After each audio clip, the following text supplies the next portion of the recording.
Istanbul, once the capital of the mighty Roman and Ottoman empires. Now the city I never wanted to leave.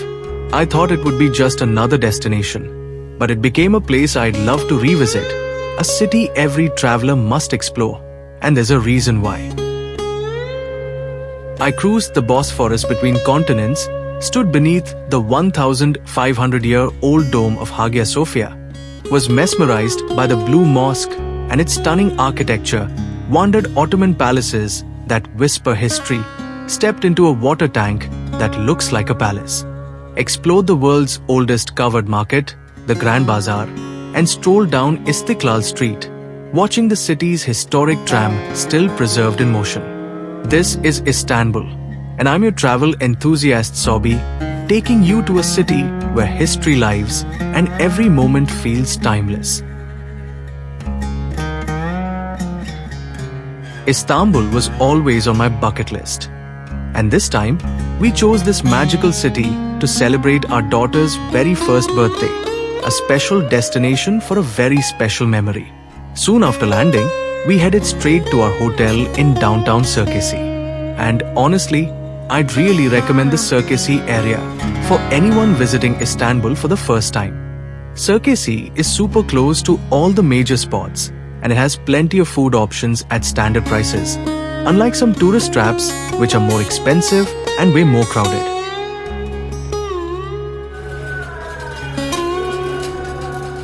Day 1 begins at the iconic Hagia Sophia. Once a cathedral, then a mosque, later a museum, and now a mosque once more, Hagia Sophia isn't just a masterpiece of architecture. It's a living monument to the rise and fall of empires, to shifting faiths and cultures. For over 1,500 years, its massive dome has witnessed coronations, conquests, prayers, and protests. Its walls are layered with the echoes of Byzantines, Ottomans, and modern Turkey. But beyond its stunning mosaics and minarets lies a story of transformation, political, spiritual, and architectural. This is not just a building. It's a mirror of history itself. This is Sobi, your travel enthusiast, taking you into epic history.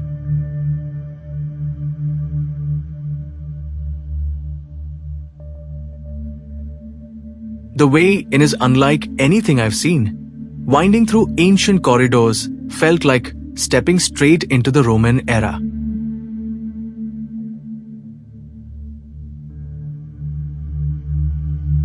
Walking inside, the first thing that struck me was the vast, open space beneath the colossal dome. It's almost as if the dome is floating, held up by some unseen force. The light filtering through the windows creates an ethereal glow, illuminating the golden mosaics and intricate patterns that cover every surface.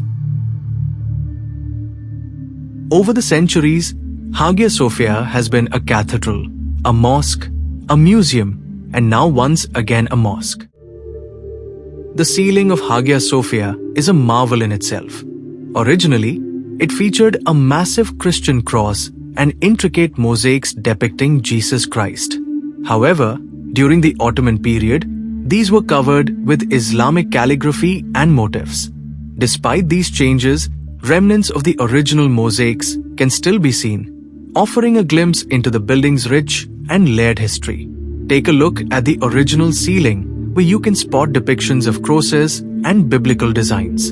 And don't miss the Byzantine emperor, a rare glimpse I've captured just for you. The ceiling here is made of intricate mosaics, originally crafted using gold, marble, and vibrant tiles.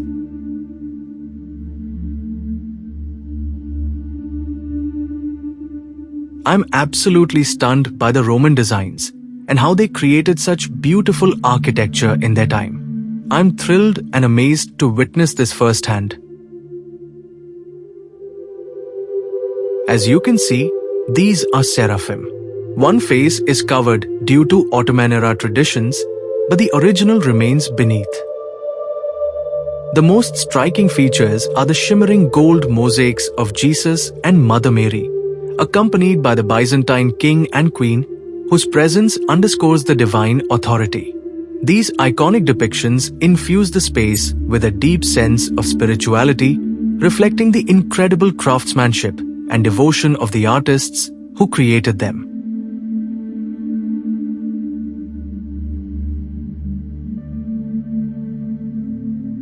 My visit was more than just a tour. It felt like stepping into a living time capsule.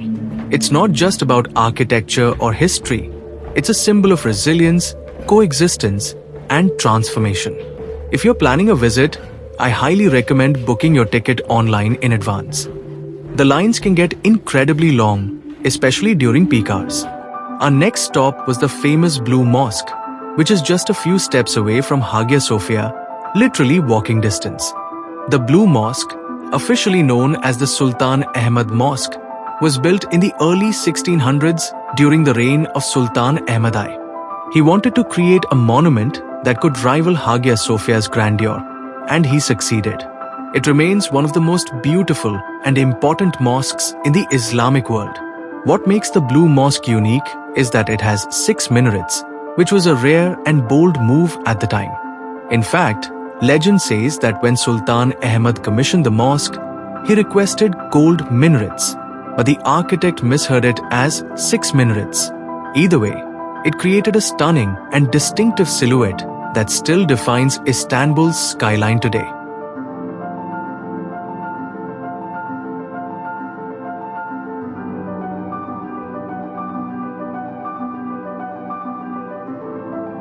Inside, the mosque is a work of art. Over 20,000 hand-painted blue Iznik tiles decorate its interior, which is where it gets its nickname, the Blue Mosque. The patterns, colors, and calligraphy inside are simply mesmerizing. The natural light streaming through more than 200 stained glass windows gives the space an almost heavenly glow. Though it's a major tourist attraction, it's still an active mosque, so visitors need to dress modestly. And there are times during the day when it closes for prayers. Entry is free, but donations are welcome. Walking inside felt peaceful and awe-inspiring at the same time. As you walk in, your eyes are immediately drawn to the massive central dome, which rises nearly 43 meters high and spans 23.5 meters in diameter. Supported by 4 towering elephant-foot pillars, the dome creates an overwhelming sense of space and grandeur. It feels like the sky has opened up above you.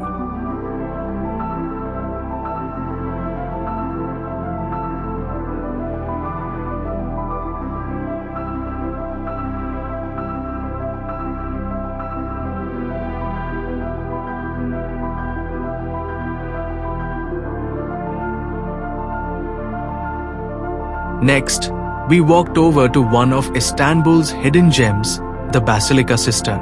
From the outside, it looks simple, but step in, and you're inside an ancient underground palace held up by 336 columns and filled with mystery.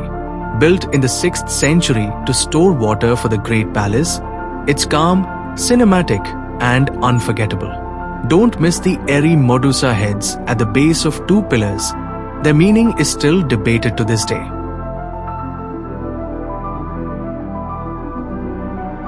You do need a ticket to enter, and I highly recommend buying it online to skip the queue. And just like that, day 1 in Istanbul came to a close. After exploring centuries of history and iconic landmarks, we slowed things down and did what any visitor should: savor the local flavors. We treated ourselves to rich and flaky baklava, watched the playful showmanship of a Turkish ice cream vendor, grabbed a warm simit, the classic Turkish bagel, and enjoyed the cozy aroma of grilled chestnuts on a cool evening stroll. It was the perfect end to a day full of history, culture, and beautiful moments, and we were already excited for what day 2 had in store. Day 2 began with a visit to the magnificent Topkapi Palace, the royal residence of Ottoman sultans for nearly 400 years. Located right behind Hagia Sophia, this palace is more than just a historical site. It's a city within a city. It took us almost 4 to 5 hours to explore it properly. Yes, it's that huge. By the end, we were tired, but it was totally worth it for the deep dive into Ottoman history, power, and daily life.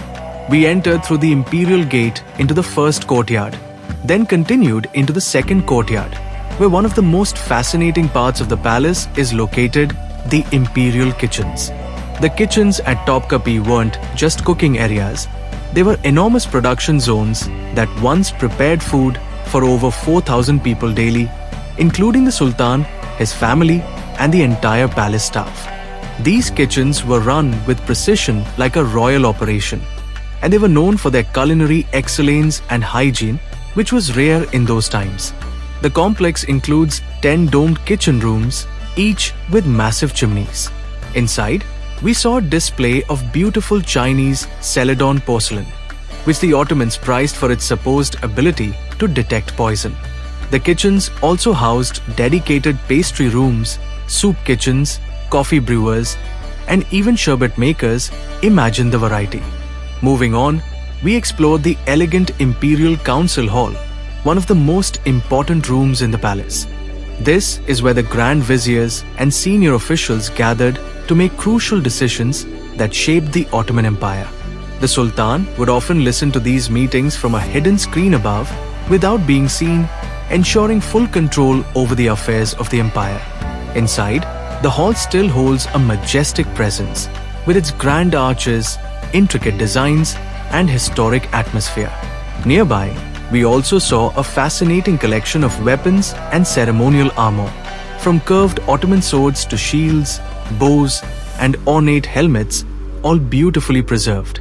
It gives a powerful glimpse into the military strength and artistic craftsmanship of the empire.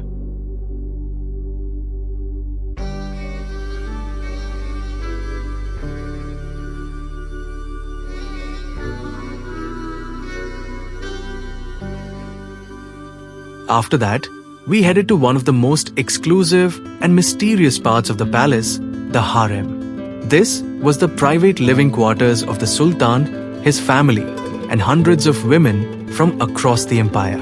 The word harem literally means forbidden or private, and stepping inside truly felt like entering a hidden world. The rooms were beautifully decorated with Iznik tiles, stained glass windows, and golden detailing.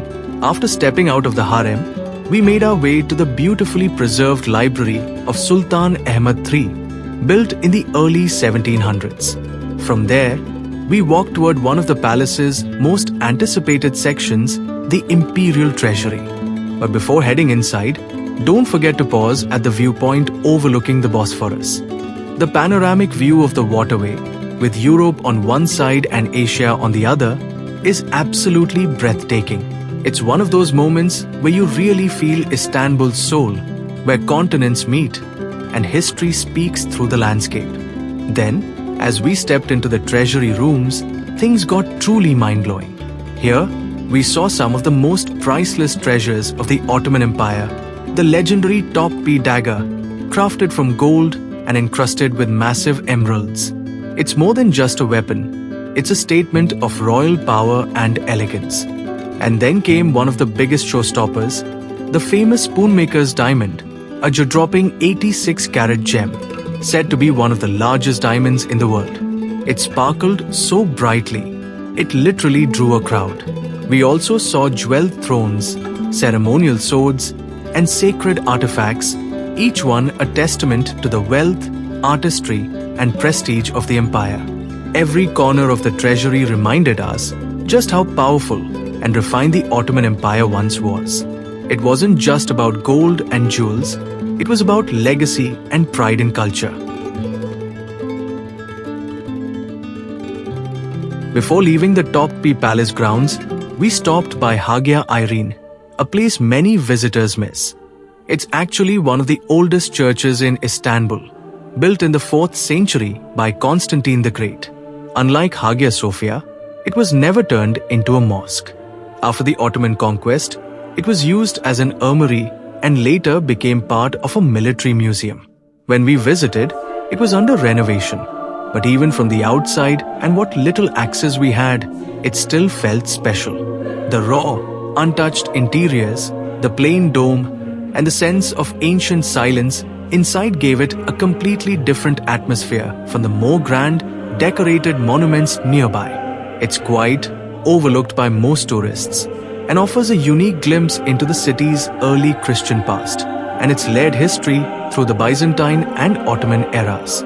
After a full day of exploring palaces, history, and hidden gems, it was time to slow things down and end the day in the most magical way, with a sunset cruise on the Bosphorus. We booked our tickets online in advance, which made everything easy, and boarded the boat from the Circasi terminal, just a short walk from where we were staying.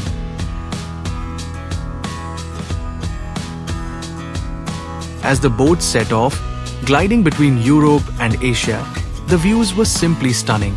The golden light bathed the city's skyline, with silhouettes of mosques, minarets, and historic palaces glowing in the evening sun. We passed by massive vessels, sleek yachts, and local ferries, all sharing this iconic strait. It was amazing to watch the constant movement on the water, each vessel telling its own story. One by one, the landmarks began to appear. First, the Grand Dolmabas Palace, with its stunning Baroque architecture, stood proudly on the European shore. Then came the towering Bosphorus Bridge, also known as the 15th July Martyrs Bridge, the first to connect Europe and Asia by road. Right next to it is the Rumeli Fortress, built by Sultan Mehmed before the conquest of Constantinople, a powerful reminder of how this city shaped world history. With seagulls overhead and the soft sound of waves, it felt truly surreal. The boat paused for nearly an hour as the sunset melted into the Bosphorus, a calm, golden moment. On the way back, we passed the iconic Maiden's Tower, a historic structure dating back to Byzantine times, long wrapped in legends of love, protection, and mystery. And just like that, day 2 came to a magical end.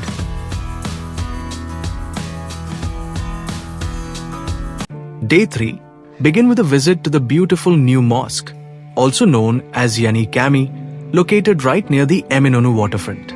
Though it's called new, it was completed in the 17th century and stands as a classic example of Ottoman mosque architecture with cascading domes, elegant arches, and intricate tile work inside.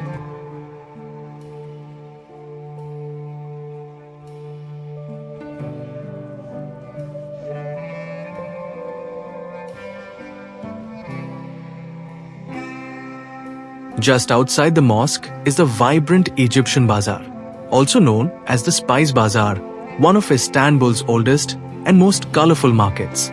Built around the same time as the mosque, it was historically funded by taxes from Egypt, hence the name. Here, you're greeted with rows of stalls selling spices, dried fruits, Turkish delights, teas, and souvenirs.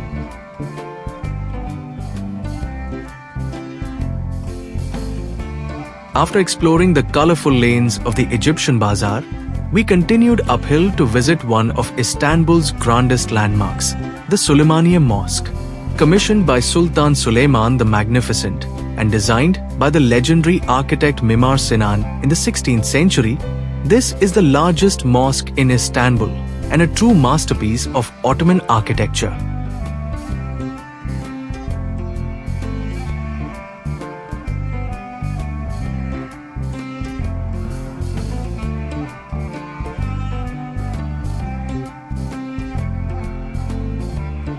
The mosque itself is peaceful and spacious, far less crowded than the more touristic sites. Its elegant courtyard, towering minarets, and huge central dome create a powerful yet calming presence. Inside, the design is minimalist but majestic, with beautiful stained glass, finely detailed calligraphy, and perfect acoustics. Perched on a hilltop, the mosque offers incredible views of the Golden Horn and the Bosphorus. It's worth the short climb just for that panoramic skyline alone. As evening approached, we made our way to one of the most iconic shopping destinations in the world, the legendary Grand Bazaar. Known as one of the largest and oldest covered markets on the planet, the Grand Bazaar dates back to the 15th century, built shortly after the Ottoman conquest of Constantinople. Today, It houses over 4,000 shops spread across 60 plus streets, all under a beautifully vaulted roof.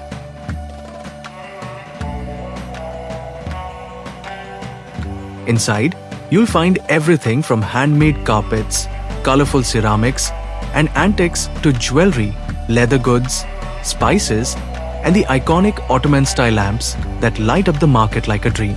The energy here is vibrant and fast-paced, full of sound, color, and friendly negotiation. And speaking of shopping, here's a tip. Always remember that you can often find the same items for much cheaper in the shops just outside the Grand Bazaar. Tourist spots tend to have marked up prices, so bargaining is essential. And exploring the side streets can lead to even better deals. Even if you're not buying anything, just wandering through the historic arches, vaulted ceilings, and centuries-old market stalls is an experience in itself. It was the perfect way to end another amazing day in Istanbul, surrounded by stories, culture, and treasures of the past. Day 4 started with a visit to the stunning Dolmabas Palace. Honestly, one of the most beautiful palaces I've ever seen. The palace is more modern compared to others in Istanbul, built in the 19th century with European-style architecture mixed with Ottoman grandeur. The interiors are jaw-dropping, with crystal chandeliers, gold ceilings, marble staircases. It's pure royalty. Filming inside wasn't allowed, so I couldn't capture it. But I'll say this, you have to see it in person. After Dolmabas, we headed to Pierre Lotty Hill for a relaxing break. We took the cable car up, which was a fun little ride with great views of the city below. At the top, there's a cozy cafe named after the French writer Pierre Lotty, who once lived here and loved this view. We grabbed a coffee and just sat there, soaking the panoramic view of the Golden Horn. It's a peaceful spot, perfect to unwind and see Istanbul from above. We just loved being in Istanbul. This city was pure magic and truly unforgettable. I hope you've enjoyed this video and that it helps you plan your own trip. Istanbul has so much to offer, from history and culture to amazing food and views. One big tip, the city has great public transportation, especially the tram network, which connects almost all major attractions. It's the best and most budget-friendly way to get around, so I highly recommend using it instead of taxis. You can get a tram card easily at any station from the vending machines. Just use your credit card or cash to buy and top it up. Super simple and super useful. And like many tourist destinations around the world, Istanbul also has a few tourist scams, so just be cautious. Don't follow random guides, avoid overly pushy vendors, and always check prices before agreeing to anything. To wrap up the day, we took the metro to Istiklal Street, Istanbul's most famous and vibrant pedestrian avenue. Historically known as the heart of modern Istanbul, Istiklal was once a meeting point for poets, artists, and intellectuals during the Ottoman and early Republican eras. The street is lined with historic buildings, churches, and boutiques, with a nostalgic red tram still running through its center, preserving the charm of old Istanbul. Riding it is like stepping back in time, a moving piece of history that adds a vintage charm to the modern hustle.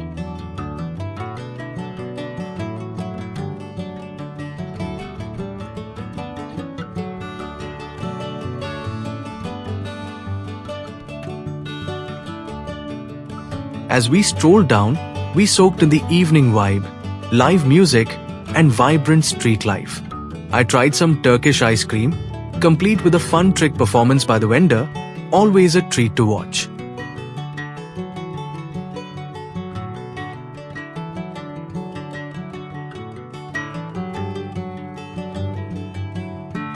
At the end of Istiklal, we reached the Galata Tower. Built by the Genoese in the 14th century, the tower once served as a watchtower. Sadly, it was closed for renovation, so we couldn't climb up. And if you're a food lover, Istanbul is a dream. The city is full of culinary delights, from smoky, flavorful kebabs, including the famous tasty kebab to sweet, Turkish coffee, flaky baklava. We absolutely loved the baklava from Hafiz Mustafa. So good. We had it almost every day. You'll also find fresh juices, Turkish delight, and street snacks at every corner. Istanbul truly has so much to offer for foodies. It's a feast for all your senses.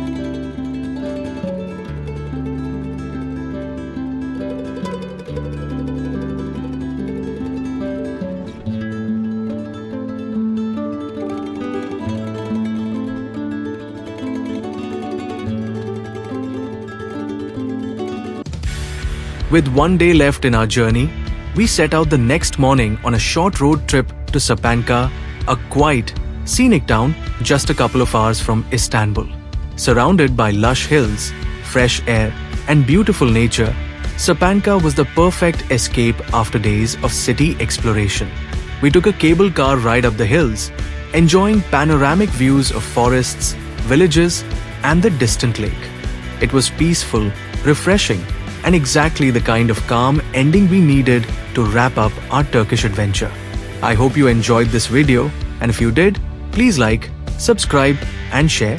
Your subscription is a real motivation for me to keep creating more travel content for you. Follow me here on SJ Global Tales for more journeys from around the world. Soon, I'll be sharing 4K travel videos from my recent trip across 11 countries in Europe, all coming the next few weeks. So stay tuned and support the journey. Thanks again for watching, and see you in the next tale.